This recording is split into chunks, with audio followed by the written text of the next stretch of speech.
So I'd like to talk about another hotly debated issue in the Civil War. So there are several causes that led to the Civil War, but at the time, two hotly debated issues in the lead up to the Civil War were this side issue of states' rights versus slavery.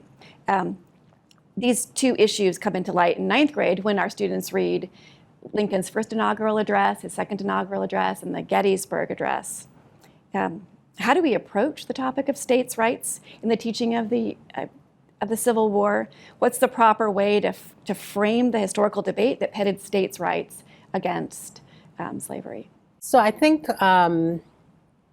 depending on where you live in the United States, you hear all the time that the Civil War was fought because of states'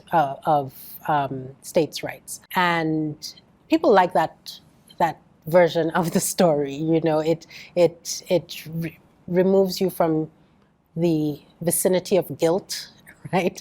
It's a better story, but that's not the full story. What were the rights that they were fighting for, right? And I'll let Adam answer this question more fully because that's his area.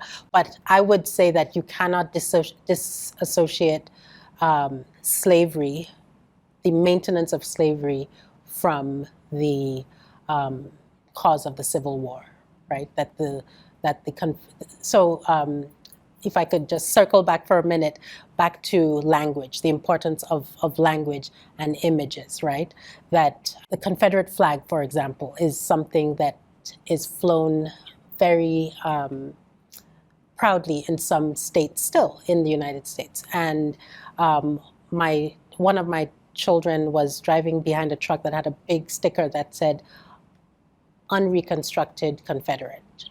So it was language with the Confederate flag, right? So it was language that she read as a Black girl, right? That she read as conveying that this was, and it was in a rural area in one of the states that is southern. Unnamed. Yes, we won't call the name of the state. But what she read in that image, in that language, was that this was someone who wanted to convey that the Civil War should be, that the causes of the Civil War should be rolled back, that we should go back to that point in history, because of course, if we think of Reconstruction, if he's trying to convey that we should be unreconstructed. Reconstruction was a good little window of time, right? And if he wants to go back, then we're going back to slavery. So I don't see how we can talk about the Civil War without talking about slavery. But Adam, yes, speak more. I think I completely agree with everything Stephanie said. I think that's absolutely right. And I would put it even more strongly than you put it, that it's not only that we can't talk about the Civil War without talking about slavery, but also that it's clear from the historical record that slavery was in fact the primary cause and the main issue that led to the Civil War. And I think there's very little debate about that among historians now, regardless of what some in the South may still think, that really states' rights was a very subordinate issue at the time to the issue of slavery. And there's ample evidence for this. There's the South Carolina Declaration of Secession, which foregrounds slavery as the reason why South Carolina is seceding, because they need to protect the institution of slavery. And moreover, as Alexander Stephens says in the Cornerstone Address, South Carolina mentions this as well, that the original founding on his interpretation and South Carolina's interpretation was hostile to slavery in some way. And so they are seceding and forming this confederacy explicitly to found a country on the truth of human hierarchy and enslavement justified on that basis, racial enslavement.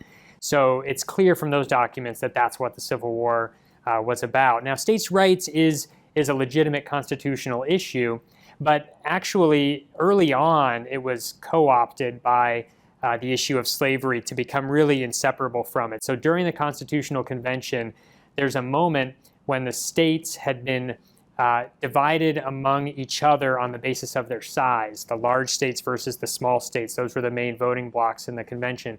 And then there's a moment in the middle of it when James Madison actually tries to convince them the real division between us is not our size as different states. The real division is between slave states and free states, or between the northern and the southern states. And after that moment, the states actually sort of realize, yeah, we think that's right. That is the main division. And so that changes the dynamic of the Constitutional Convention. And then from that point forward, I think the issue of states' rights is pretty inseparable from the issue of slavery. So I think that's, as a historical matter, I think that's the case. And one more point is Lincoln, in his debates with Douglas in 1858, he makes it clear, he says, the real issue in this controversy is between those of us who think that slavery is a wrong and those of us who think that slavery is not a wrong. He says that's the real issue in 1858, and I think that's the issue of the Civil War as well.